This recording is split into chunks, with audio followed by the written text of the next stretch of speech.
আমার চ্যানেলে অনেক অনেক স্বাগতম। আজকে আমি পালং শাকের চিলি বানাবো, যেমনি চিলি চিকেন হয় অমনি। এই যে সব কেটে রেখেছি, দেখালাম।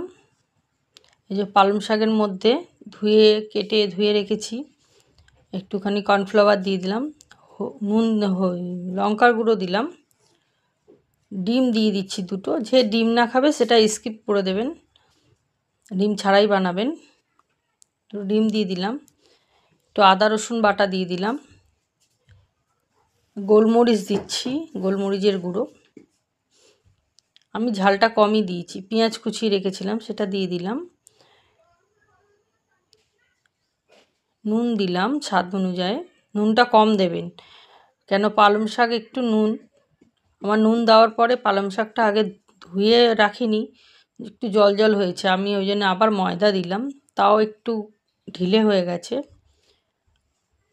আর একটু টাইট মাখা হলে ডোটা ভালো হতো। কড়া বসিয়ে তেল দিলাম, তেল গরম হতে এগুলো ভেজে নেবো আমি, পালং শাকের এগুলো।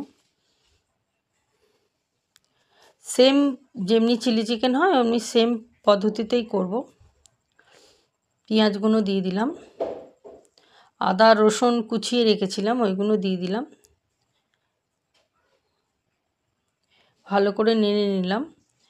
একটু হালকা হতেই আমি দু রকমের ক্যাপসিকাম ছিল কেটে রেখেছিলাম, একটু আদা রসুন বাটা ছিল সেটা দিয়ে দিলাম, অল্প করে ঝাল দিলাম কেন বাচ্চা খাবে।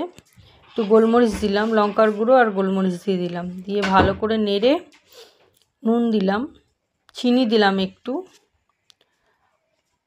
টমেটো সসের মধ্যে আমি একটু ভিনিগার দেবো, একটুখানি চিলি সস দেবো, একটু সোয়া সস দেবো, দিয়ে ভালো করে নেড়ে ওটা দিয়ে দিলাম। দিয়ে আমি একটু কর্নফ্লাওয়ার গুলবো, কর্নফ্লাওয়ারটা দিয়ে দেবো অল্প করে। কর্নফ্লাওয়ারটা গুলে ভালো করে দিয়ে দেবো, দিয়ে দিতেই দেখবেন খুব ভালো লাগে। নিরামিষ যারা খাবেন না তারা স্কিপ করবেন, ডিমটা খুব সুন্দর লাগে খেতে। আমি ভেবেছিলাম যে অল্প করে বেশি হয়েছে কে খাবে, কিন্তু আমাদের অনেকেই খেয়ে নিয়েছে। হয়ে যেতে বড়াগুলো দিয়ে তারপরে এই জন্য নামিয়ে নিলাম ধনেপাতা দিয়ে ওপর থেকে, কটা কাঁচা লঙ্কা দিয়ে দিয়েছিলাম।